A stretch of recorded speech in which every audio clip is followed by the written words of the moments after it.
Welcome back to another episode of Unhinged Bookish Thoughts with Liz and Carrie. We are back at it again.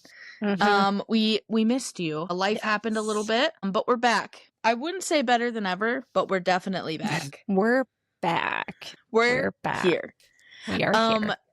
We are going to be doing our June reading wrap up. Is that what we're doing? Yes. Me being like, what are we shooting? Are we? I don't know. I am shocked that I have books to share because I really feel like the whole month of June I just didn't read, but I got 4 of them. I got 4 books. That's pretty good. So yeah, you read 8? I read 8 books. Let me count. Yeah. 2, 4, 6, 8. Yes. I read 8 books. And we're gonna go they through... are a spectrum. Yeah. We're going to list all the ones that we read, and then we're going to each go through 3 of our top reads, or 3 ones that stuck out to us. But yes. Yeah, if you want to start this time, you can definitely go ahead. Yes. So I read 8 books in the month of June. They are fully all over the place, and I have them listed in order, so you can kind of see the spiral that I went down in the month. So the first one I read was Triathlons and Tentacles. It's book 2 in that series, and it is an romance, an monster romance. So with a kraken. So that's where I started the month. As the next one was, I know, right?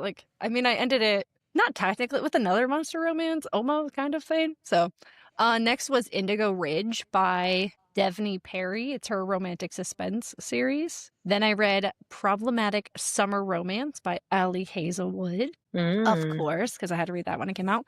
Then I read Caught Up, because that also came out, and I have this beautiful edition by Bookish Whisper and Whimsy with the gorgeous edges that match the lights out that I have upstairs as well. So yay, happy to have that. And then I read Leave Me Behind, which I also have a physical copy of because I have the probably smut edition of it.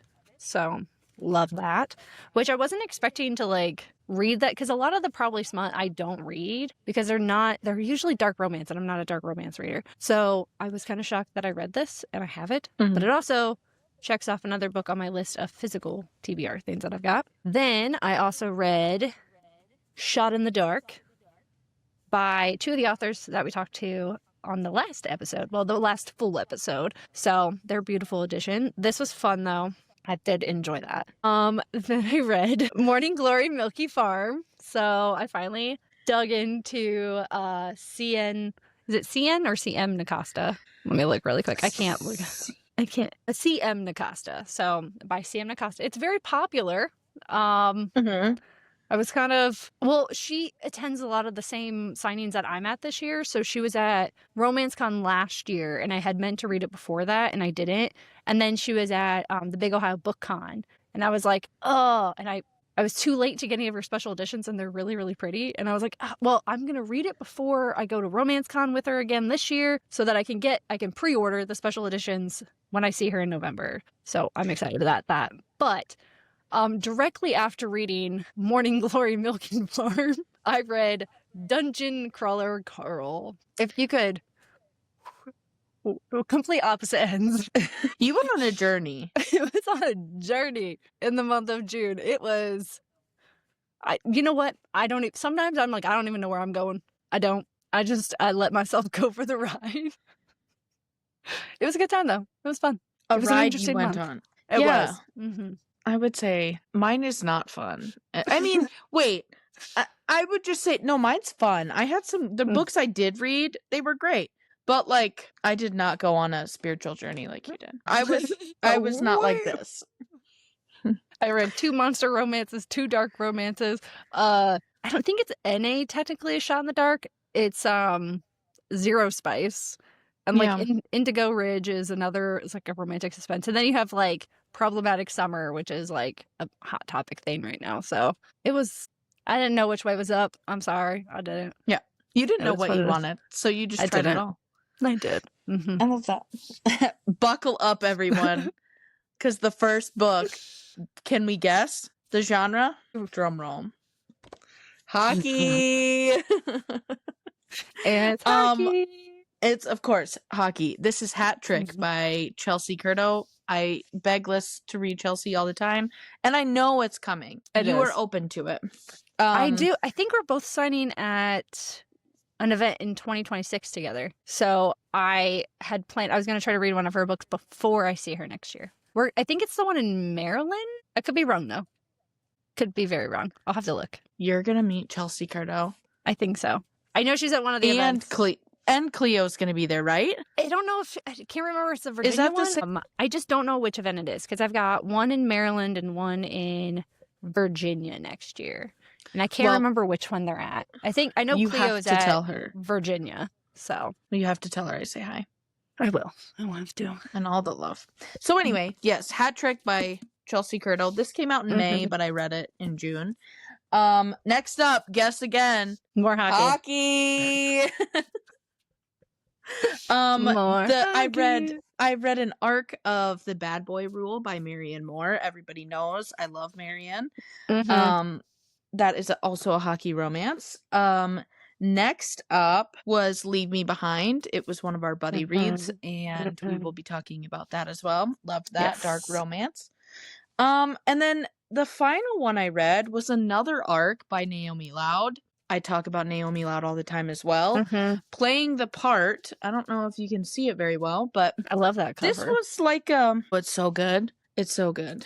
This is like, I'll get into it more. But yeah, this one's also kind of like a taboo-y age gap / but not really. Not like a huge age gap, but there is a little bit of an age gap, dark romance-esque situation. Yeah, but also like really not that dark either. Yeah. So I don't know, but yeah.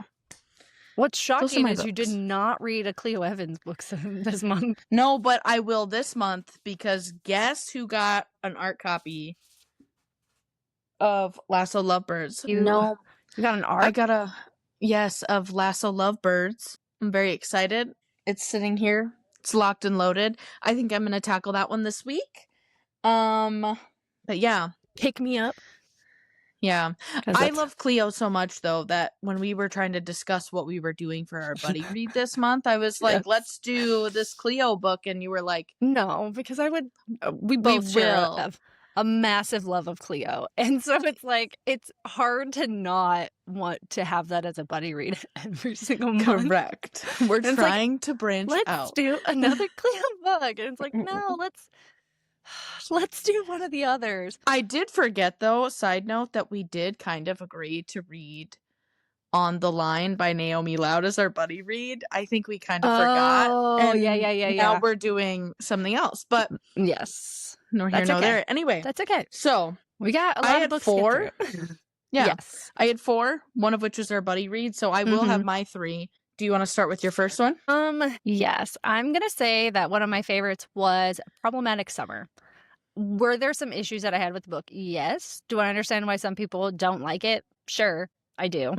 But I thought that it was a typical Ellie Hazelwood where it's like a good time. The vibes were hitting. It was spicy. And I was like, I'm trying to think of like a yes or no.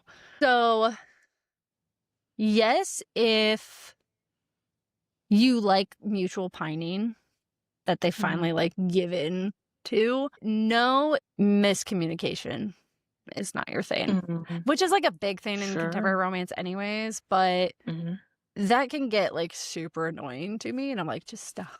Yeah. It depends like what they're miscommunicating about. You know what I mean? Like, yes. Do you want to come up? If it's like really average things, belly full of chicken. I'm just kidding. He didn't get any. Eat my chicken. He didn't get any. Nope, but Havoc, you're not gonna relate. Hold on. Oh, there. Buddy, he's trying. You're getting you ready to podcast? Big. You ready to podcast? Yeah. Oh, Havoc. It's just a chaotic. I forget he literally can't hear me, and I'm just like doggy voicing to him. But there, and he's taking up so much space now. Yeah. So, but yeah, it was cute. I guess it's because I'm in like what would be considered like an age gap romance because my spouse is 6 years older than me. I didn't see like the problem in a lot of the things that were going on. So it's like everyone's like there's just so many issues with the book, and I don't really understand. Like I do understand where people have like conflicting like feelings towards it, but at the same time I'm like, it's like a normal Allie Hazelwood book. But I think, to be completely honest, I think after Deep End, I think people are just more critical with her books than they were previously, because I'm like, it's just still a really good time. I love that it was set in like Italy, and it's like this cute like wedding from hell kind of situation. I'm like, okay, all right, it's cute, it's adorable. The spice be spicing. I'm shocked I didn't read that last month because, like, I have it downloaded. I just didn't Get to it. do it. I feel like, Yeah, which is weird. I don't feel like you were in that kind of. You've been stuck in hockey romance for a while I have now. just been kind Since of fighting. February. The only things that really did pull me out were the 2 books I read this month. But I don't think that there was anything else that was going to get me away. No. Yeah, that's a good one. I like that. I think I would say my favorite of the 4 I read. Obviously, I loved Leave Me Behind. I wish I could put that, but we're going to talk about it on its own. But The Bad Boy Rule by Marion Moore, I really, really fucking loved that one. It was very spicy.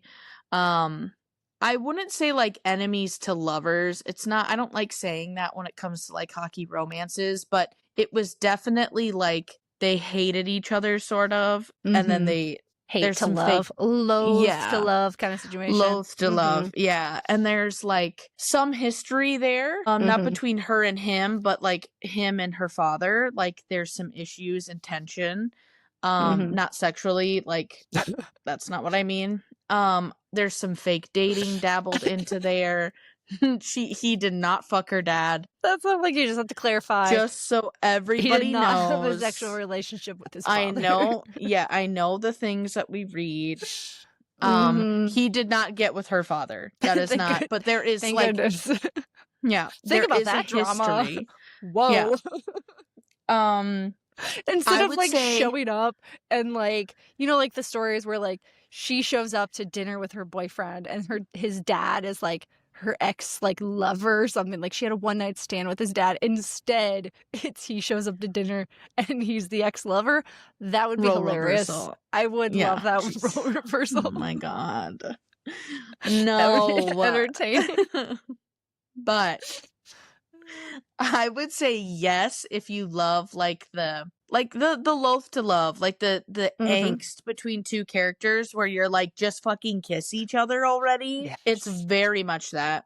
I would say no if you don't like some themes of like addiction / like domestic violence, because there is some of those situations in like the family of the male main character. Like yeah.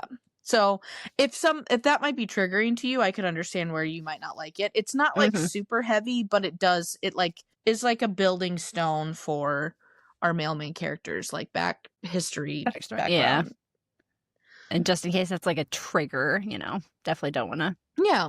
At least like have a heads up really about good. it. Yeah. Yeah, and he's got a terribly dirty mouth, and it is so good. It is so good. Very quick read too. I say hers are usually pretty quick. That's like the nice thing about Marion's books is that she like gets to the point. She's like, let's go. This is also her first traditionally published book, I believe. That's so exciting. This was her first one. That's so and awesome. she killed it. She did great. Amazing.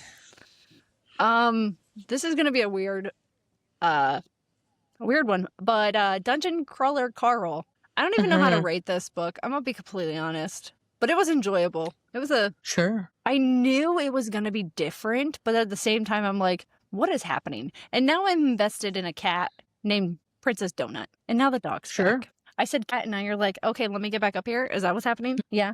You didn't like the name Princess Donut? And now I'm like, I understand what. God damn it, Donut!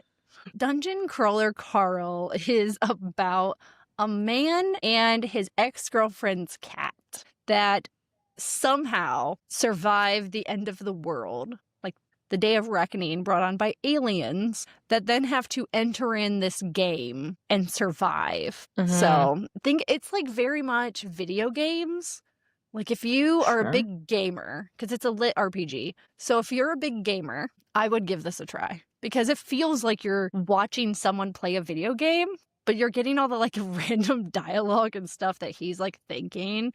And it's hilarious, but because you also have a talking cat that's just lives up to it. She's a princess. She's a show cat. I love that. And it's hilarious. Yeah. She's like Princess Donut. Their personalities are very different. So he's like ex-military too, but the whole premise is the cat jumped out a window. This is like the first jumps out a window, and he goes out to save the cat in a leather jacket, a pair of boxers, and his ex's Crocs that are like 3 sizes too small. Because he's got to get the cat. He's got to save the cat, right?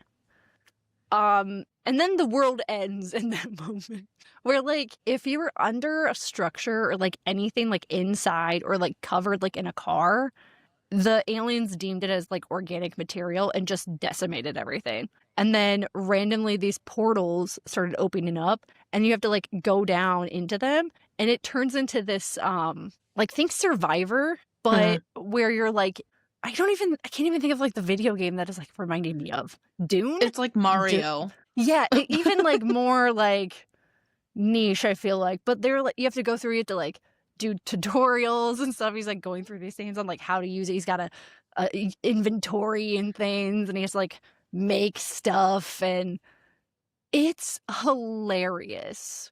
Because, like, if you took video games and mix it with Hunger Games, because it still has like the same premise. It's trials, right? Like he has to go through each level to like pass it, and if he gets through all the way to the end, he gets the world back. Like he gets to save Earth, and he like becomes the ruler and stuff. But he has like all these like people against him. All these aliens are now fighting like in it and like trying to kill everyone. So fascinating. Wasn't expecting to enjoy it. So yes, if you want to try something different and want to know why everyone is talking about Dungeon Crawler Carl and the umpteenth books that are involved in the series and why it's getting turned into not only a webtoons, but now a TV show, give it a try. Give it a try. If you are like, what in the hell are you talking about? Don't read it. That's your no. Don't read it. But if you like video games, I would highly recommend reading it. Yeah. It's really good. The audiobook is very good. Yeah. As you as a video game person, like you're a gamer, you would probably really like it. Because like I think so. The situations they get in, like they have to kill things, but it's like, okay, so if you don't like this like subplot of foot fetish, and I say that in like the funniest way possible. So the like announcer and like aliens have it set to AI, and that's how they like keep things like neutral on their end, but also like it keeps learning as like the game goes. And for some reason, when the AI was learning about the humans, it somehow picked up on foot fetishes. Oh my god. And I was like, what just happened? But Carl in the story is like also disgusted by it, and so it's really funny because he's in Crocs, right? Like the world ended and he's in Crocs that are too small, and so he has to like kill things with his feet. And so he like the first time the AI like narrator comes on, it's like a disturbing, like think about like you hear about like weirdos like calling into phones, and it's like gross and like I don't even know how to describe the voice, but it's like he's doing something inappropriate and he's talking about this guy's feet. And he's like, what the fuck is happening? Why are they... Is this some weird foot fetish going on? Oh and then it like continues, and he has like... It becomes like his weapon is his feet. And it's the funniest like subplot. And I was like, okay, out of all the things that AI could learn about, it was foot fetishes. Okay. Yeah. But it's funny. Oh my god. It is. I wasn't expecting like... I don't know. I don't know what I was expecting. I knew it was going to be different, but I was like, this is hilarious. Like the premise, I'm going to continue it. I will. Because I just need to know what happens. I want to know what happens to the cat. You're invested. I'm invested with this man and his princess donut cat that's like prissy and everything. And she is like, because she's a show cat, right? So she's got like the hoity-toity, like, they got to go on shows. And she's like, oh, hello, my fans. And she's like, we got to get more followers. We have to do things so that, like, we show up on TV. Because, like, that's how they get sponsors, right? Just like in Hunger Games, like, you have to do things to get sponsors. She's like, I know how to get us sponsors. We have to do this. And he's like, shut up, donut. Oh, my God. Oh, my God. And she, like, tries to, like, not like him, like pretend like she doesn't, but she's like, "You're all I have left." Lots of layers to this one. It's like there are insane. Layers. And the entire time he never really changes out of the leather jacket and underwear. So the entire time he's still in a leather jacket and underwear fighting aliens with a cat. Okay? Yeah. I don't know why it was enjoyable. I don't, but it was funny. A fever dream. A fever dream. It feels like a fever dream, but I'm like, it really felt like I was playing a video game and I was just watching this dude like lose his mind the entire time, because that's the only explanation on it. It really is. Wish I had like these extraordinarily out there books, but I don't. I don't. I do, because I don't know what I want to read lately. So I get it. Everywhere. My next one is Play the Part. I'll put something in to cut up the hockey romance a little bit. But Play the Part, like I said earlier, it's kind of an age gap. Not like a ton, I would say. I think, if I remember correctly, she's like 28 and he's 23. I think. Okay, that's not that bad. No. It's not major, but he's got a little bit of like a criminal history, kind of, but it's not really fully what you think. So like, but they have like a one night stand. And then they kind of like don't really talk about it. And she comes back. She's a Hollywood starlet that went through a horrible breakup. She comes back to their hometown. He sees her. She decides she's going to move back and like open a theater. And there is just raw sexual tension. Yes. I will say the miscommunication was, it just felt like he was like, let's be in a relationship, and she was kind of like, I don't know, you're young kind of thing. And also like she did just go through a public breakup, so I can understand she just wanted to have fun, but he didn't want to have fun. Yeah. And I will say, like, when they have their one night stand, I think that's when he was 23 and she was 28. I think. Guys, I read this like 2 weeks ago. We are so lucky that I remember the things that I remember. But I would definitely say, though, like, yes, if you, again, like angst and tension and some like it's just me, like, with that, like it's frozen in my brain thing. I like to be able to read the books that you read, because then I can like help you with a lot of them, and I'm like, oh yeah, what about this? We are not on the same like reading path right now. We're not reading like, we're not in fantasy romance, which is usually the genre we like share a lot. We're not. It's, and I don't want to say that they're like, because this is not what I mean. They're not surface level books, because they're not like that. Like, there are a lot that goes into these books, but like they're just good, like, romance realistic books. Yeah, like, more realistic I'm just than reading for love. Yeah. Yes.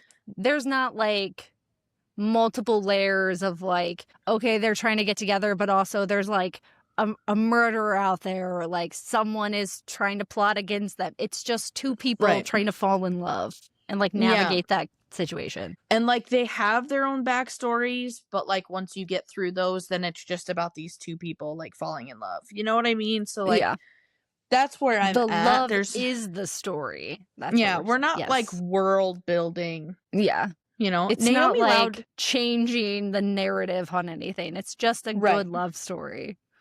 And I will say, like, Naomi Loud does have like darker, taboo-esque, not fantasies, but kind of, sort of. So like, if you are into that Naomi Loud, they do have that. But this one is not.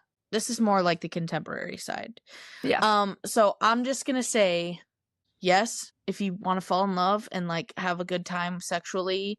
No, if there's a little bit of like you said, a little miscommunication, like hesitation-esque vibes between them. But once they fall in love, I will say, one of the tropes for this one is like jealousy is used as a foreplay a little bit. Oh, okay. And I was kind of into that. Yeah, I could see you being that. I could. But I was like, because you kind of like when a guy gets jealous and is like pissed off about it. Like, how dare you? How dare another man look at my woman? And and I liked that part of it. I think if a guy is getting her jealous, sometimes that can come off icky. It wasn't icky. I didn't mind this. So that's Good. that one. Good. That's that one. Yay. I don't know what my third one would be. Because, I mean, I had a good month of reading. Like, it would be like, because Leave Me Behind, I loved, and I'm not going to talk about that one. But, like, Caught Up, Shot in the Dark, and, like, Morning Glory Milking Farm, I had a great time with all of those. And they're just, like, all three are very, very different vibes. So I'll just say, Caught Up if you want a dark romance, where I guess my favorite scene in that one would have to be Don't say it. I haven't finished. Doing things. No, because I think this could convince you to read it. A confessional. That's a micro trope. I didn't know that was a micro trope. Okay. Fooling around in a church. Yes. Because that was hot. Okay, that was hot. I don't care what anybody else says. You could hate that book all you want. That was a good ass scene. Okay. Shot in the Dark. I am a huge Supernatural fan. I have always loved Supernatural and Ferngully. And Ferngully. That's a great Ferngully movie. Great movie. And those are the two comps for Shot in the Dark. This was a good time. I messaged the authors and I said, I just need you to know this is all I see when I am reading this book. And it's a gif of Dean Winchester when he finds fairies and he goes, nipples? And it's got like a text in the face. That's all I see. I know that's not what it is, but that's what it is. It's a good time. It's cute. You know, she's a fairy, he's a human. Like, it is Ferngully. It's so cute. Yeah, they can't be together, but they're really sweet on each other. Okay, they're really sweet. And I really hate the bad guys. I hate them. Okay, so they did a great job on making me want to just strangle a bunch of fairies. So, in Morning Glory Milking Farm, I mean, I wasn't expecting a story about capitalism, but here we are. It's exactly what it is. And I right into it. And it's so sweet though. There's it's like Ice Planet Barbarian when you're not expecting it to be sweet, but you're like, why is this Minotaur sweet? Yes. Why? Why is he so sweet? But if you want a book about women having to jerk off Minotaurs. Yeah. Because they're poor in a society that's just awful. So yeah, guys, you know. The audiobook is great. This is just another Sunday night for us. Yeah. I mean, everyone talks about it. And there was that article that came out that was what's wrong? Books that smut books that are terrible, that are ruining society or something like that. And Morning Glory Milky Farm was on it. And I'm like, it can't be that bad. It's not that bad. Okay. Yeah, we gotta relax. It's about Minotaurs, but I think the underlining story. And I messaged Ariel and I was talking about, I wasn't expecting a full-on story about capitalism. Yeah. And then I also messaged Tally and Claire about it. And Tally's like, I actually read that one. And I have to agree. It is about how horrific capitalism is. And I was like, yeah. Well, apparently in book 2, they unionize. So I'm interested to see what happens. You're locked in. I'm locked in now. I want to see what happened to the Minotaur men. And how there's, it's in my mind, it looked like a plasma donation center. I know that's stupid, but in my mind, it was they make their appointment twice a week and they go and give their donation. And it just so happens instead of plasma, they're giving their ejaculation. You heard it here first. I mean, see, I didn't say it this episode, everyone. No, but it was interesting. I mean, again, I said my books were wild this month. So, I mean, I started it with a tentacle kraken and ended it with a cat. I don't know. It was a weird month. It was a weird month. And let's get back to the hockey romance. Hockey romance. Started the month with hockey romance. Yes. And ended. No, I didn't. No. But you know what? That's fine. Hat trick. Fun. Let's talk about it. Hat trick, you would...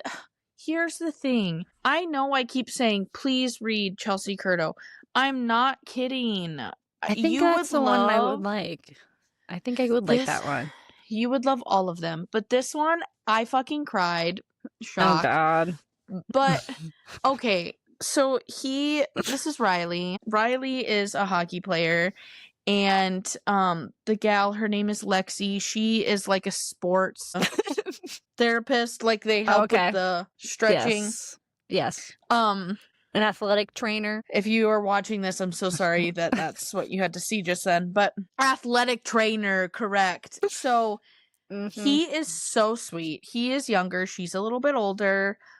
He's so sweet. He's got glasses. He is like a golden retriever. He is leaving a party.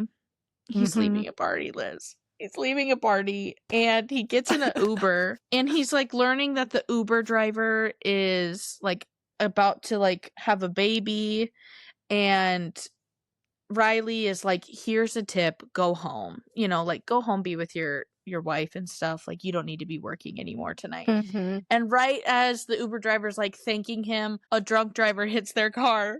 Spoiler, drunk driver hits the car. I started fucking crying because Riley almost dies, okay? And in the process, he does live. The Uber driver lived, thank God. But Riley loses his leg. He loses his leg. And so I would say Chelsea Curto did an incredible job, you know, being very sensitive to the topic, knowing the knowledge of what needs to go into this. And like I said, having respect for it. And basically it's about Lexi and Riley. You know, she has a goal to get him to skate again. And they were flirty before the accident, but then that flirting kind of like continues, and then they end up being like friends to benefits, and it's really cute.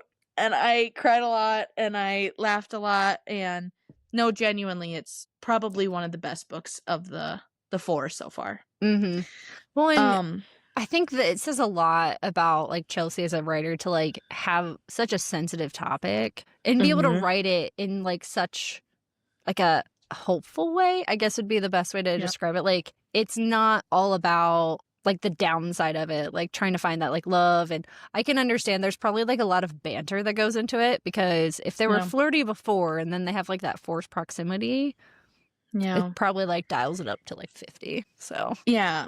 And I would say like she does keep it very hopeful, but also like allows the character to have those like moments of like, I hate this, like I don't, this isn't me type of thing, you know, like he's grieving the life that he was gonna have, and also finding, anyway, it's she did a really, really, really great job of giving us like every detail as you could, you know what I mean, respectfully, and like done in a way that's like believable too, which can be kind of difficult.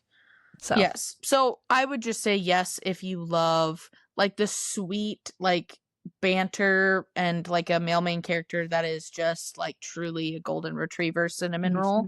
But then know if those types of things maybe could be triggering to you or bring something up in your personal life, you might not like it, you know what I mean. His recovery is a huge part of this book, so if that could be triggering to you, that might be a no. But it sounds like it's a good one. I have it's so good. Hat Trick on my list, and I actually was gonna go see if I already had it on my Kindle. I don't know if I do or not, but I know I have a couple other stuff on my Kindle already from the you team that I have is to like read. The team is like the ultimate found family. It's like really sweet, and Golden Retriever and found family. I'm telling you, I'm in. You heard it here, guys. She said it. I'm in. Is that very a different standalone series though? Like, can you read them? Like, you can. The other series we read, the other hockey series we read. Yeah, so it is interconnected, and this is technically the 4th book. You can read them as standalones, and honestly, for you, you could read this one on its own, yes. Okay, that makes sense. I'm trying to think, did I have any? What are mine? Mine are all, like, first in series, so, yeah, mine all you have to read. Very different months for us. We had very different. You know, I'm trying to think of what I've even read this month. What did I read when I went to? Oh my god, I don't even know, because I I read that one book by Jeneane O'Reilly. Before we started, all right, everyone. Before we started, I said, Carrie goes, I read 4 books. I said, okay, do you want to double check your count and make sure you read everything and that you picked up all the arcs? Because this happens every single month. Go back and look every month. She's like, oh, wait, I also read this. And I'm like, did you mark them all now? And she's like, I did. No, I didn't. I read one more. Shocker. I read one more. What one is that one though? Can You Take It? Yeah, Can You Take It? By Jeneane O'Reilly. It's the last book in that. Anyway. I think I already have the audiobook, though. I think I pre-ordered it. Yeah. So. We're going to talk about that one. We're going to talk about that one. Because we'll have to, because I have a lot of thoughts and feelings on that one. I will read it, because I also have, I pre-ordered the fourth one to go along with my collection up there. So I will be reading it. I will add it to my July list to read. So that was our June. Yeah, that was our June. It was a wild ride. What was your favorite read in June? Have you read any of the same ones that we did? Let us know. Because I thought you were asking me again. No. Guys, No. I literally was like... Carrie's like, what? I literally went... Are there any books that I read that I think Carrie would enjoy? Not that she already Princess knows. Donut one. I think you might like that one. I don't think right now you were in a mindset to read that kind of book, though. So Incorrect. It does have, I wouldn't say the world building's difficult, but some things I'm like, what are you talking about? What? It's also got, I wouldn't say the like horror aspects on it, but they don't shy away from like describing like what's happening. So I don't know if you should read that now, but I think you should read Morning Glory Milking Farm if you haven't yet. I have read that one. Have you? Good. I have. We should read the next one together then. I've read that one. No. Everybody be proud of me. I mean, Triathlons and Tentacles was really cute. It was, so the first book I read like a while ago, and then I think I read it back at like Halloween time, honestly, because I don't think it's going to be on this. No. Yeah, I read it last year sometime because Ariel recommended it because it's on Hoopla. So I can get it like instant bar on Hoopla. And just so everyone knows, prepare yourself for more Tentacles because our buddy read is going to have some of that. More Krakens. I think one of the trigger warnings was stretching holes or something like that. Yes. Which it's funny, I started June with a Kraken romance and I'm starting July with a Kraken romance. Yeah. So okay, let's keep this going. August. What can I start? What Kraken book can I start the month with? Yeah, okay. Everybody just drop a Kraken for every... Apparently I'm in a Kraken mood. We will see what we get into for July. I have no idea what I'm reading this month. I'll be honest. I have Everand, and I was like, well, Everand, the credits don't roll over, but I can use up the credits on just books I think like I'm going to read, so I'll just unlock a bunch of them. Yeah, I just did that today. I was like, I'm going to just buy all of these. But I think in July, I'm focusing on mainly the authors I am going to be moderating in my panel. Those are the ones I'm going to be reading in July. That's great. I have 8 books I have to read. See you next month, everybody. Can't wait for me to go to record that next month. And I go, I read 2 books. I read 2. Yeah, I have 8 books I have to read. So are they all arcs? Some of them. Why do you have 8 then? What are they? About 7 of them are. Oh, Jesus. It's okay, guys. Well, you've got one that's Cleo. That one will be easy. Don't worry when about I that get one. sad, I apply for arcs, and then when you get happy, everything you apply happens. To arcs, and then it's when you so get sad, true. you apply to arcs, and then it's so true. It's so true. It's you. It's fine. Yes, but we'll be see back you again in July with more. Apparently, I need more Kraken books, so give me those.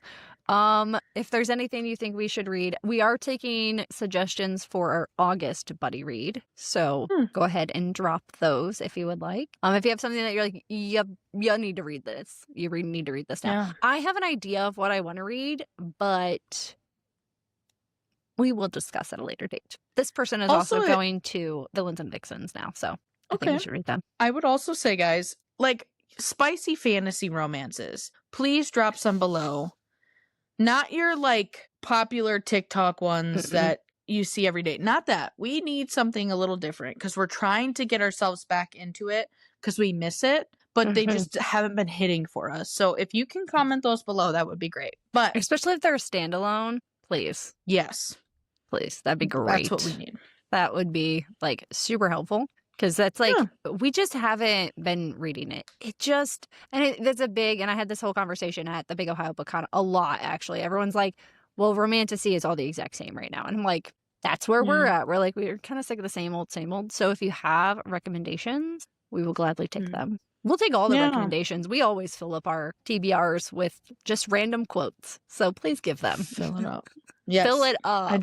Fill it up. Fill it up. That should have been our motto instead.